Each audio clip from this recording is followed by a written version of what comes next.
Oke guys, kali ini kita akan mau komentar berita ya, akan bahas tentang masalah harga beras.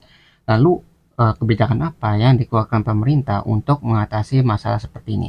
Nah, untuk mengetahui konteksnya, mari kita bersama simak beritanya. Kita mulai videonya. Hingga banyak pihak yang mengkritik kalau misalkan terkait dengan fluktuasi ataupun lonjakan harga beras yang terjadi akhir-akhir ini karena ada kebijakan harga gabah dan beras yang masih belum optimal. Nah, menurut Anda seperti apa sih kebijakan yang tepat khususnya untuk terkait dengan menstabilkan harga beras ini? Baik, sebetulnya ya, sejak pemerintah mengeluarkan HPP, harga pembelian pemerintah 6.500, itu maksudnya serap ya, itu kan yang ditetapkan patokannya, dan sudah hampir pasti di lapangan bakal bergerak tinggi. Jadi Mbak, kalau harga gabah tinggi, harga beras sudah hampir pasti tinggi. Nggak harus jadi ahli ekonomi untuk menyimpulkan itu ya. Jadi gitu ya, kalau misalnya kita bisa lihat dari harga gabahnya sudah tinggi, ya tadi 6.500-an ya, berarti harga berasnya sudah mungkin jauh lebih kecil daripada harga gabahnya, karena kan harus diproses dulu nih si gabahnya kan, diproses, digiling dan sebagainya, sehingga menjadikan beras itu bisa dikonsumsi. Maka dari itu kalau harganya udah 6.500 di gabahnya, berarti berasnya akan lebih tinggi daripada 6.500 gitu ya. Itu logikanya seperti itu. 6.500 gabah itu di lapangan bisa 66, 67 sampai di atas 7.000, Yang 7.200 juga 7.000. ada ya. Di satu sisi petani senang pada konteks itu ya, Diuntungkan tapi ya. di sisi lain nanti penggilingan beras besar dan kecil juga berebut dalam konteks berebut gabah ya, termasuk Bulog juga. Dan di situ yang mendorong harga untuk naik ke atas. Di Itu yang saya prosesnya. sampaikan tadi.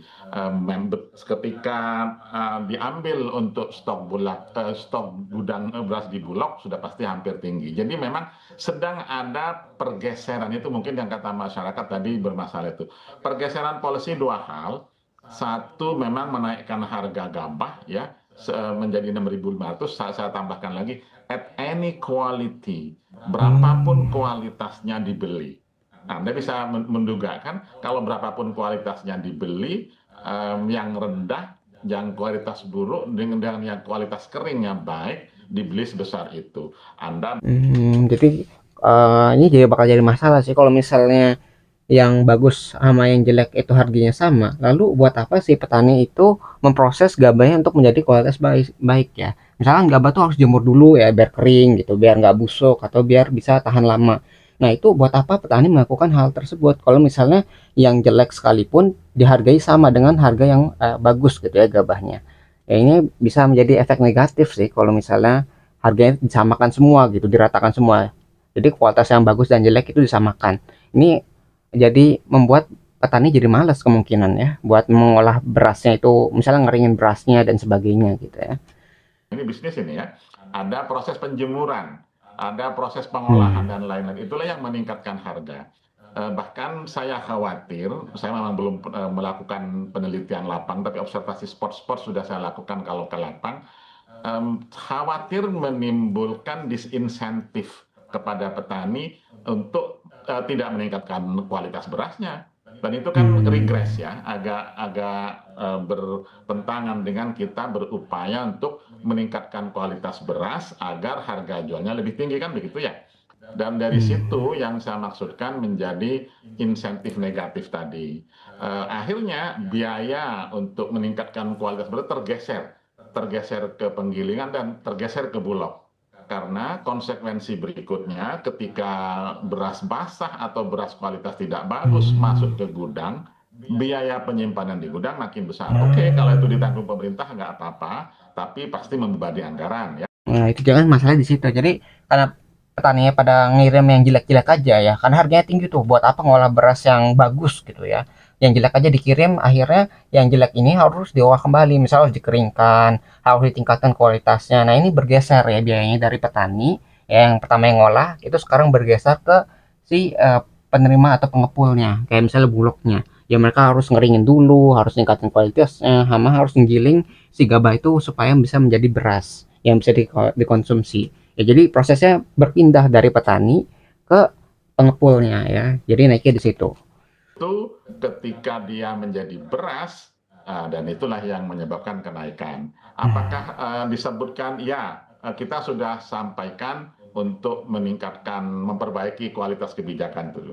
Yang tadi yang saya sampaikan ada dua. Faktor yang kedua memang lambannya penyaluran SPHP itu. SPHP adalah sekali lagi tadi operasi pasar itu. Kalau kondisi normal atau zaman dulu, apa sekarang memang sedang diubah ya. Kalau zaman dahulu, Bulog itu bertindak sebagai buyer of the last resort, pembeli terakhir untuk mengamankan harga. Nah, tapi kalau Bulog memang aktif, sedang ada pergeseran ini memang ya, di depan sudah pasti banyak penggilingan yang, mohon maaf, kalah bersaing. Dan sekarang penggilingan kecil itu akhirnya bekerja menggilingkan, atau bahasa Belandanya itu maklun namanya, menggilingkan beras untuk disebarkan, disalurkan kepada penggilingan yang lebih besar, bahkan penggilingan yang sangat besar perusahaan swasta. Jadi kan kalau misalnya harga dari pemerintah itu tinggi ya, kasih 6.500, maka petani bakal ngejual ke pemerintah semua gitu, karena udah menguntungkan sekali gitu ya. 6.500 itu udah tinggi lah harganya. Nah, penggilingan kecil ini kalah saing kan, mereka mau dapat harga yang murah, misalnya gabah yang murah, sedangkan mereka nggak bisa mendapatkan gabah tersebut karena gabahnya sudah masuk ke pemerintahan semua gitu. Ya pemerintahnya ngasih harga yang tinggi nih, makanya si penggilingan kecil ini menyerahkan pekerjaannya tuh ke pemerintah. Ya jadinya kalah bersaing si penggilingan kecil-kecil ini ya, yang nggak bisa bersaing gitu. Yang ingin harga gabahnya murah tapi tidak bisa bersaing dengan harga pemerintah. Ya. Lain, di sisi lain ada isu, jika Anda masih ingat, isu oplosan beras Nah, ya, itu juga dan itu masalah. yang menyebabkan ada penegakan hukum tadi yang saya sampaikan, dan itu yang mempengaruhi psikologi pasar, dan disitulah kombinasi tadi menyebabkan harga menjadi tidak terjangkau. Memang agak aneh di Jadi masanya di situ kayak tadi dari kualitasnya harus diolah lagi ya. Pertama itu gara-gara kebijakan yang mungkin kurang tepat ya, menerapkan harga yang sama di semua kualitas, itu masalah pertama. Jadi yang pertama itu, yang kedua tadi perubahan processing ya, yang dari petani berubah ke pengepul. Jadi pengepul harus meningkatkan kualitas, dan itu harganya makin tinggi di sana. Terus sama tadi masalah oplosan juga. Nah, ketika beras sudah dioplos, maka pembeli atau konsumen itu tidak percaya pada produknya. Nah, itu menjadi problem lagi nanti kan, jadi masalah tambahan. Jadi lesu gitu kan, yang beli berasnya makin sedikit, atau jadi nggak percaya untuk membeli beras yang harganya itu premium. Ya, itu berbagai masalahnya di harga situ. beras sedang turun karena produksi pasar produksi beras di Kamboja, di Vietnam, di beberapa tempat memang sedang baik gitu. Dan ini yang kita perlu waspada. Mungkin hari ini kita berdiskusikan lancar hal seperti itu. Yang saya khawatirkan perlu diantisipasi oleh pemerintah pada saat panen gadu bulan Oktober November nanti ya. Panen gadu itu umumnya lebih rendah dibandingkan panen rendang. Rendang adalah panen musim panen raya ya, panen Maret April. Panen gadu adalah panen bulan September Oktober. Dan kalau panen gadu tidak seperti biasanya, justru saya khawatir ada persoalan harga beras yang memang bisa lebih tinggi. Antisipasi itu wajib terus dilakukan oleh pemerintah. Jadi itu ya, supply sama demand. Kalau supply-nya sedikit, demand-nya tinggi, harga akan meningkat karena terjadi kelangkaan beras. Ya sederhananya seperti itulah. Gitu. Jadi semakin langka suatu barang, maka akan semakin mahal harganya. Gitu. Jadi kalau ketika panen ini nggak semaksimal misalnya sebelumnya, maka nanti kan barang makin sedikit nih, supply sedikit, sedangkan demand-nya makin banyak. Ya apalagi populasi udah ratusan juta nih, pasti perlu banyak nih. Sedangkan ya tadi supply sedikit, nanti demand tinggi, supply sedikit, terjadi kelangkaan, harga akan semakin tinggi. Di Itu yang tengah harga menjadi yang masih khawatirnya di bergejolak situ ini, ya. namun satu sisi yang menjadi sorotan juga terkait dengan stok tadi. Kalau misalkan stok beras yang masih melimpah tapi kemudian disimpan di gudang terlalu lama, ini kan berpotensi menyebabkan kualitas yang lebih buruk, bahkan nanti rusak. Nah, apa upaya yang harus dilakukan pemerintah supaya bisa tetap menjaga kualitas mutu, tapi di satu sisi juga menjadi highlight adalah menyalurkan tepat sasaran tadi, Pak Bustanul? Ini Betul, apa kebijakannya yang ini? harus dilakukan, barang itu atau beras itu harus lancar keluar. first in first out ya. Barang yang masuk pertama harus keluar pertama. Artinya manajemen stok di gudang yang baru dilakukan. Jadi gitu ya, maksudnya first in atau first in first out atau FIFO ya, itu jadi barang pertama tuh nggak boleh ditahan lama-lama ya. Bayangin kalau misalnya barang yang masuk itu ditahan lama-lama, nanti kualitas yang pertama kali masuk itu bisa aja berkurang. Jadi harus segera dikeluarkan. Siapa yang pertama masuk itu yang harus dikeluarkan supaya kualitasnya itu tetap terjaga dan tidak disimpan terlalu lama. Ya bayangin kalau misalnya beras disimpan sampai berbulan-bulan atau nggak bertahun-tahun, bisa aja berjamur, bisa aja ada masalah lainnya gitu ya, menyebabkan kualitas beras yang awalnya bagus itu menurun. Makanya diterapkan yang dinamakan FIFO ini, first in first out. Yang pertama masuk, yang pertama dikeluarkan juga. Tugas Bulog ya. Tapi memang kita paham tidak semua gudang Bulog mampu revolving seperti itu ya. Ada yang ya, kelemahan modern, sistemnya. 10 tambah 12 kalau nggak salah, ada 22 gudang modern itu memang bisa first in first out juga ya. Tapi kalau gudang yang tidak terlalu modern pakai tenaga manusia juga untuk mengeluarkan yang masuk tadi yang pertama harus keluar pertama. Dan dari situ kedua yang Ya ini masalah manajemen sih. Jadi bagaimana caranya si kotak ini kan, kalau misalnya kita masukin barang kan, misalnya dari yang pertama itu di bawah, terus yang kedua itu naik di atasnya. Nah itu kan harus ngeluarin yang bagian bawahnya dulu, susah. Makanya harus ada manajemen bagaimana penempatannya. Apakah ditumpuknya itu harus bagaimana supaya yang di bawah ini, yang pertama kali masuk itu bisa keluar dibandingkan dengan nanti yang masuk setelahnya gitu. Ya jadi butuhkan manajemen penempatan barangnya. Harus diperbagus, harus dimodernisasi lah supaya bisa dilakukan first in first out itu ya. menurut saya memang kerjasama bisnis dengan pedagang itu kerjasama bisnis biasa. Jadi Bulog berpartner, hitung-hitungan bisnis kalau mau mengeluarkan operasi pasar tadi. Tentu saja ada lagi yang juga dikeluarkan, dikelola oleh Badan Pangan Nasional ya, di SPHP itu.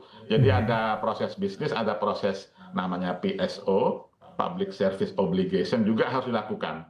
Apakah yang bantuan sosial dan bantuan pangan perlu, tapi walaupun tidak terlalu besar. Yang sangat besar adalah yang komersial ya, karena yang tidak yang bantuan pangan kan sebetulnya sebagian kecil saja masih dari stok kita, dan itu yang harus lancar mengalir, gerojokin sentra-sentra konsumsi beras di seluruh Indonesia, terutama daerah-daerah yang mohon maaf yang bukan sentra produksi.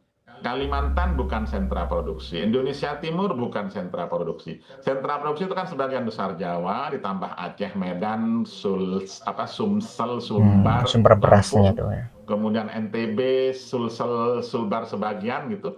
Yang lain kan defisit, Pak. Dan dari beras surplus ke daerah defisit itu harus lancar. Dan di situ tidak mungkin dikerjakan oleh pemerintah semua. Justru saya katakan perlu bekerja sama bisnis dengan pedagang. Jadi bahasa kasarnya pedagang nggak usah dimusuhin lah gitu, bisa dirangkul kan. Kalau mereka hitung-hitungan aja dong, kalau masuk hitungan jalan lah kan gitu ya. Oke, berarti gitu ya. Jadi masa di sana di rantai produksinya harus jalan secara lancar juga. Jadi yang sentra tadi, tempat produksi itu harus bisa menyalurkan dengan baik ke daerah-daerah yang nggak memiliki produksi beras sehingga lancar itu. Soalnya kalau nggak lancar ya terjadi kelangkaan tadi. Bayangin misalnya daerah yang bukan produksi, misalnya Kalimantan kan itu nggak ada tempat bukan produksi utama lah yang berasnya. Nah kalau misalnya di sana terjadi kelangkaan, ini nggak ada berasnya nih, mereka harus ngimpor dari tempat lain kan, dari daerah lain. Nah kalau misalnya macet ya nanti di sana harganya bakal meningkat sangat tinggi sekali. Misalnya awalnya 10.000 atau misalnya 15.000, itu karena berasnya nggak ada nih, stoknya kosong, dinaikkan harganya. Nah masyarakat yang nggak punya pilihan ya harus membeli beras tersebut. Ya kalau misalnya mereka nggak beli beras ya mereka nggak bisa dapat dari mana-mana lagi. Ya terjadi kelangkaan. Ketika terjadi kelangkaan, harga akan makin tinggi ya. Mungkin awalnya 15.000 naik ke 17, mungkin naik ke 20 gitu ya. Menyesuaikan dengan demand-nya atau keinginan dari masyarakatnya. Apalagi ya namanya makanan pokok ya pasti dibutuhkan, pasti kebeli ya, pasti habis gitu. Nah ini yang menjadi masalah. Jadi ada masalah dari kebijakan ya, awal tadi ya, masalah kebijakan tentang harga menyebabkan meningginya produksi atau pengolahan, dan yang kedua adalah masalah rantai produksi, rantainya penyalurannya. Nah, kalau misalnya dua ini bisa diatasi, harusnya harga beras itu bisa diturunkan. Jadi itu yang bisa kita pelajari dari berita ini.